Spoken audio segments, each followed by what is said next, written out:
আজকে প্রথম রোজা, আর আমি এই রোজাটা রেখেছি, কিন্তু মা কোথায়? মনে তো হচ্ছে মা আশেপাশে নেই। তবে আমি গিয়ে এখন কিছু খাই, কারণ আমার খিদে পেয়েছে।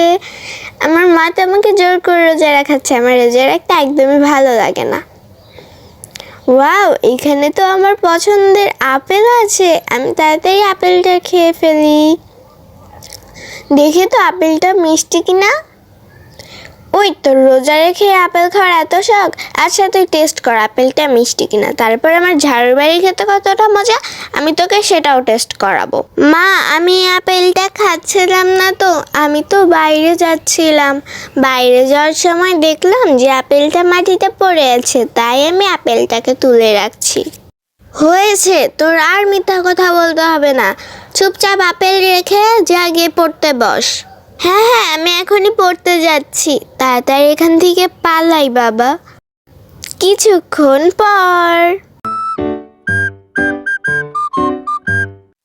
পড়তে পড়তে তো আমার আরো বেশি খিদে পেয়ে গেল। এখন আমি কি খাবো? মা তো আমাকে কিছু খাবারও দেবে না, কারণ আমি তো রোজা। আমার তো অনেক খিদে পেয়েছে। ও, আমি তো ভুলেই গিয়েছিলাম যে ফ্রিজে আমার ফেভারিট চকলেট আছে, যাই গিয়ে ওটাই খাই। এই তো আমার চকলেটটা পেয়ে গিয়েছি, এবার আমি খুব মজা করে খাবো। কি রে আয়রা, তুই আবার চকলেট খাচ্ছিস? তোকে আমি বলেছি না যে রোজা রেখে চুরি করে কিছু খাবি না, তুই তাও খাচ্ছিস?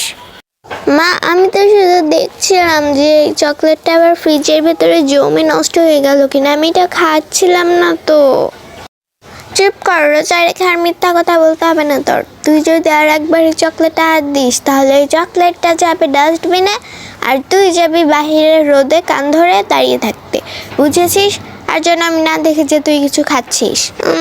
আমার তো খুবই পিপাসা পেয়েছে, কিন্তু আমি কিভাবে পানি খাবো? আমি কিছু খেতে গেলেই তো শুধু মা চলে আসতেছে। কি ব্যাপার, তুই কি নামাজ টামাজ কিছু পড়বি না নাকি? যা গিয়ে অজু করে আয়, তারপরে আসরের নামাজটা পড়ে ফেল তাড়াতাড়ি। কি অজু? হ্যাঁ, আমি এখনই যাচ্ছি, অজু করে আসি, দাঁড়াও, তাড়াতাড়ি যাই। আমি তো এসেছি, কারণ আমি পানি খেতে পারবো এবার। তাড়াতাড়ি করে বেসিনটা অন করে পানি খাই, আমার তো খুবই পিপাসা পেয়েছে। আয়রা, তুই যদি ওই পানি খাস তাহলে কিন্তু তোর কপালে ইফতার জুটবে না বলে দিচ্ছি। কি মা এইখানে কোথা থেকে আসলো আবার? ধুর, আমি তাড়াতাড়ি এখান থেকে পালাই। এই তো ইফতারের প্রায় সব খাবারই রেডি, এবার আমি গিয়ে অজু করে আসি, আর তারপরে আয়রাকে অজু করতে পাঠাবো, কারণ আজান দেওয়ার পর ইফতারি করার পরে তো আবার নামাজও পড়তে হবে, তাই না? তাড়াতাড়ি যাই, আমি গিয়ে অজুটা করে আসি। আরে মা তো অজু করতে গিয়েছে, এই সুযোগে আমি কিছু খাই। কি খাবো? আরে এখানে তো আমার ফেভারিট বেগুনি আছে, আমি তাড়াতাড়ি এটা খেয়ে নেই। মা তো অজু করতে গিয়েছে, মা এখানে নেই। আর মা কি থোড়াই গুনে গুনে বেগুনি ভেজেছে যে কয়টা ভেজেছে? আমি তাড়াতাড়ি করে খাই। কি রায়রা, তুই আবার এসেছিস? তুই আবার বেগুনি চুরি করছিস?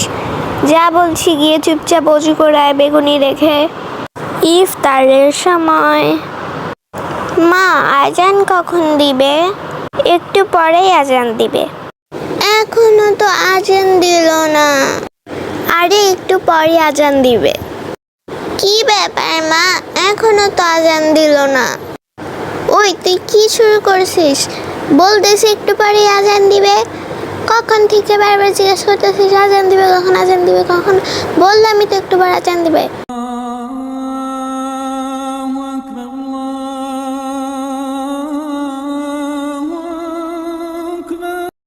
এই তো আজান দিয়ে দিয়েছে, এই নে এবার তুই খা। বন্ধুরা, তোমাদের কাছে ভিডিওটা কেমন লেগেছে আমাকে অবশ্যই কমেন্টে জানাবে। And Ramadan Mubarak, bye by.